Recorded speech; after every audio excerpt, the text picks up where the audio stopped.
Ano? Hinintay kita at hindi ka dumating. Kaya tinignan ko kung naroon ka sa kwarto niya. Napaiwas siya ng tingin matapos makita ang tuluyang pagngisi nito. Anong nakita ng baby ko? Malalim ngunit masuyong boses nito. Umirap siya. Don't call me that. Umalis ka na. Tell me, what did you see? Paus nitong bulong bago hinapit ang bewang niya. Nanuyo ang lalamunan niya sa boses nito. Bumigat ang paghinga niya, lalo noong mahanap ng palad nito ang garter ng underwear niya. Bitiwan mo nga ako.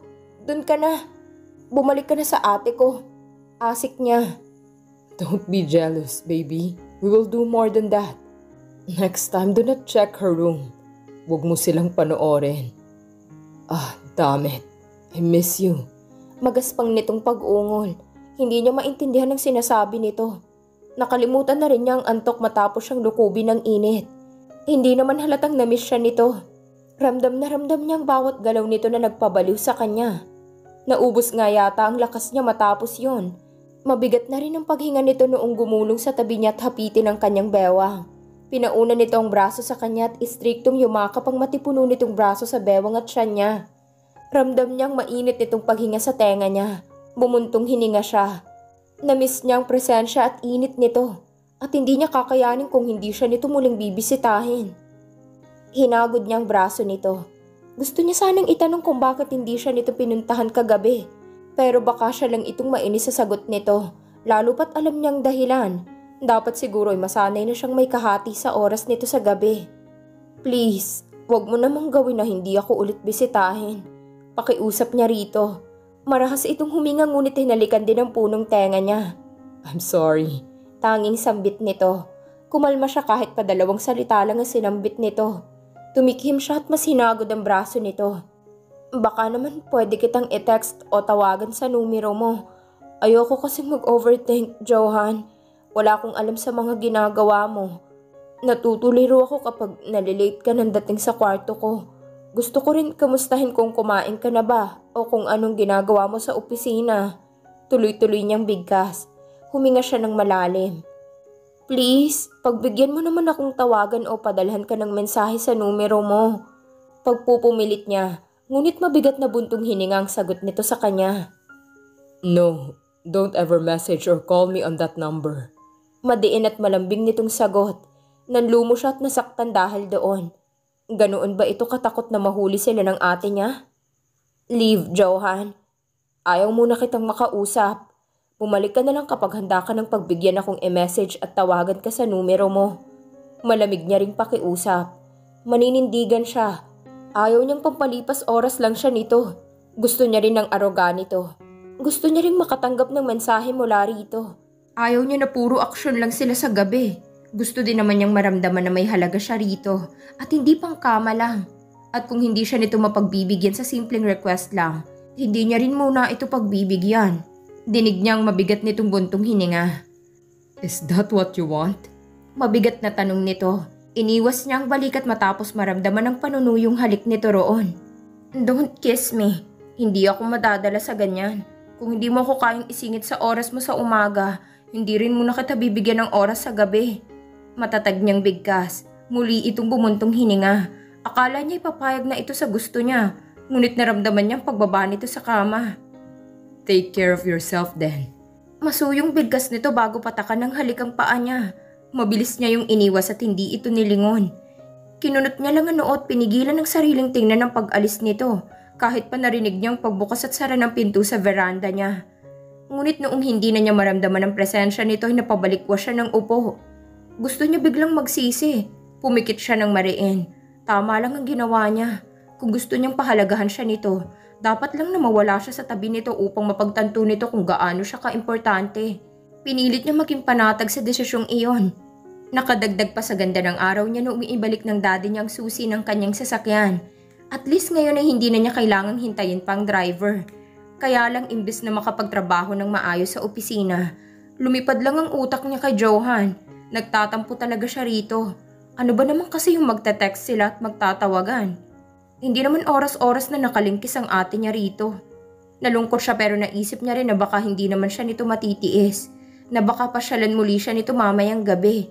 Hindi niya hinayaan na masira ang mood niya. Kahit noong makauwi na't datnan sa kusina ang ate niya at si Johan. Silang dalawa lang pero hindi siya nagdalawang isip na sumabay sa pagkain. Tinitingnan niya pang reaksyon ni Johan sa presensya niya. Pero parang wala lang siya roon. Binalik na ni Dading susi ng sasakyan mo, Emilia. Pwede ka na ulit mag-night date.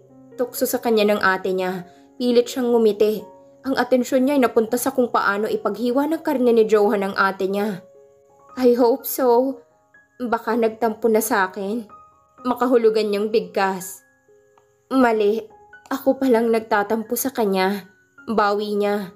Pinanood niya kung matitense ba si Johan. Pero normal lang ang galaw nito. Naningkit ang tingin niya rito. Ganoon ito kagaling na umarte? Kaya siya nitong iwasan kahit pa naroon lang siya sa harap nito? Well, do not focus on one man alone, baby Emilia.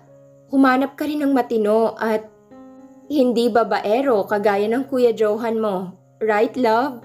Binalingan pa nito ang asawa na ngumisi lang.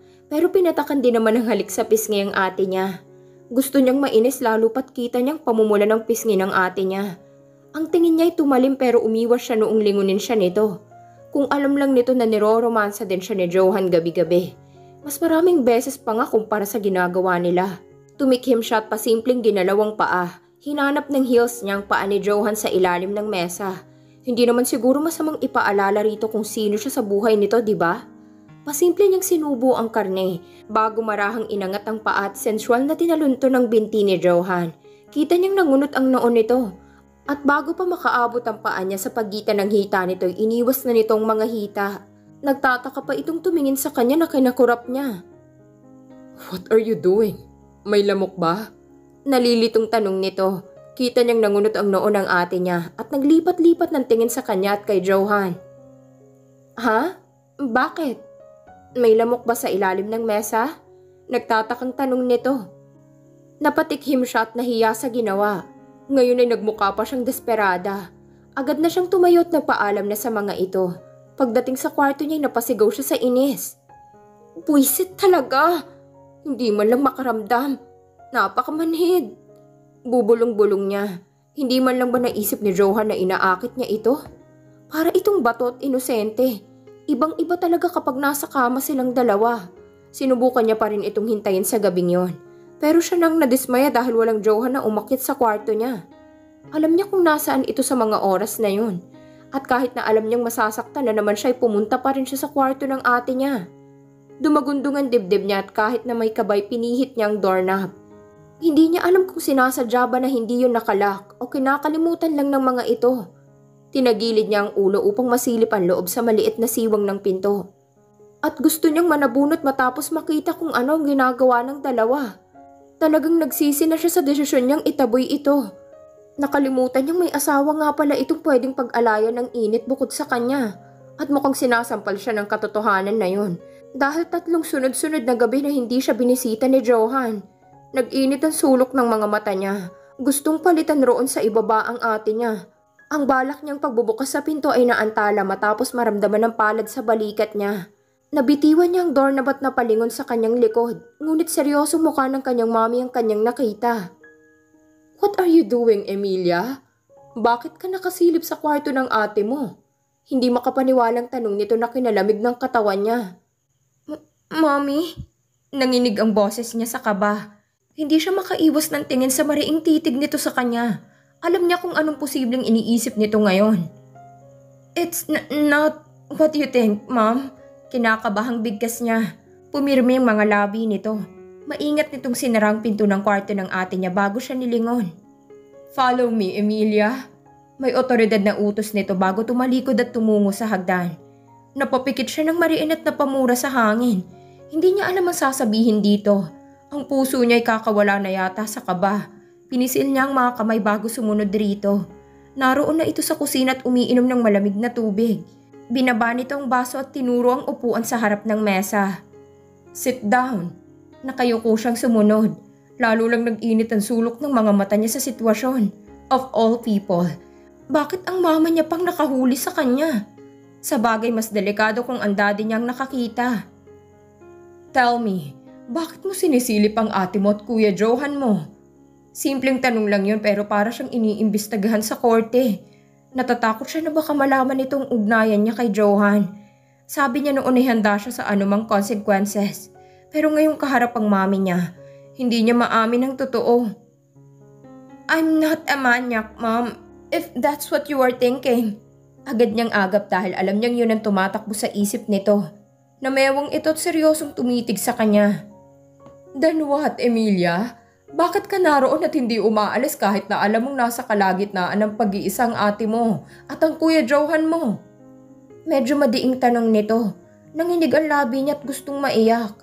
Gusto niyang mag-breakdown at hindi alam paano ipapaliwanag ang sarili niya. Maiintindihan ba siya nito kapag sinabi niya ang totoo? Na kaya siya naroon dahil hindi na siya binibisita ni Johan tuwing 12:00 ng gabi? Tingin mo, ano na lang ang mararamdaman ng ate mo kapag nalaman niyang pinapanood mo sila? Huwag mo na sa akin sabihing nanonood ka rin ng pornography. Hindi makapaniwalang tanong nito. Mabilis siyang umiling at mabilis na pinunasan ng luhang bumagsak sa pisngi niya. Hindi, Mami. Mali kayo nang iniisip. Hindi ako nanonood ng ganon at hindi ako uhaw roon. Paano mo ipapaliwanag ang nakita ko, ha? Mukhang kanina ka pa nga nakatayo sa tapat ng pinto at walang balak na umalis doon hanggat hindi pa sila tapos. Tell me, ilang araw, linggo o buwan mo na itong ginagawa? Sunod-sunod na tanong nito na siyang lalong nagpasikip sa dibdib niya. Pakiramdam niya ay katapusan na niya at walang mukhang maihaharap sa mga magulang niya.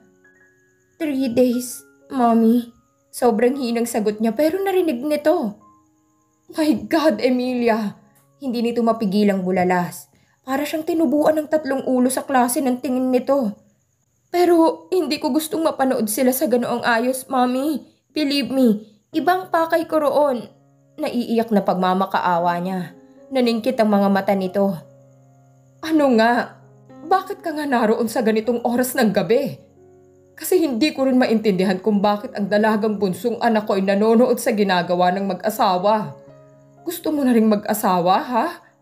Hindi, Mommy. Hindi sa ganon. Please, believe me. Hindi ako manyak. Mahina siyang napahikbi, kung kaya't napaupo na rin ang mami niya sa tabing upuan niya. Hinawakan itong mga balikat niya at niyugyug ang mga yon. Pakiramdam niya ay pati rin ito'y naiiyak na. Ipaintindi mo sa akin, anak. Hindi ko maintindihan kung bakit naroon ka at nakatayo at naninilip. Ipaintindi mo sa akin dahil ako ang nasasaktan na makita kang naroon. Ayokong isipin na may diferensya ka. Mami, wala. Hindi nga yun ang dahilan. Naiiyak niyang pilit. Kita niyang naiiyak na ang mami niya tila nangihina. Kung ganoon, ano? Makikinig ako ano pa man ang rason mo. Ang bigat sa dibdib na makita ka roon at nakatayo. Nangihinang saad nito. Umatras ang dila niya at hindi makapagsalita. Naglandas lang ang luha niya at nanginig ang mga kamay. Pati puso niya ay walang tigil sa pagkabog. Ganito pa lang pakiramdam kapag may itinatago kang kasalanan at malapit ka ng mabuko. Pumikit siya ng mariin. Maniniwala pa kaya ito sa kanya? Kakampi ba ito sa kanya kapag umamin siya? Naghihintay ako, Emilia. Hindi kita titigilan sa kakatanong hanggat hindi mo sinasabi sa akin. Umalog ang mga balikat niya tuluyan ng naiyak. Napahikbi siya at napayakap sa bewang at tiyan nito.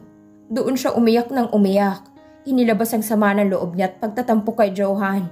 Nilabas niya rin sa iyak ang sobrang selos niya para sa ate niya. Mommy, please, believe me to whatever I will confess. Pagsusumamo niya, ramdam niyang bumuntong hininga ito at hinagod ang buhok at likod niya. Bahagya siyang kumalma dahil doon.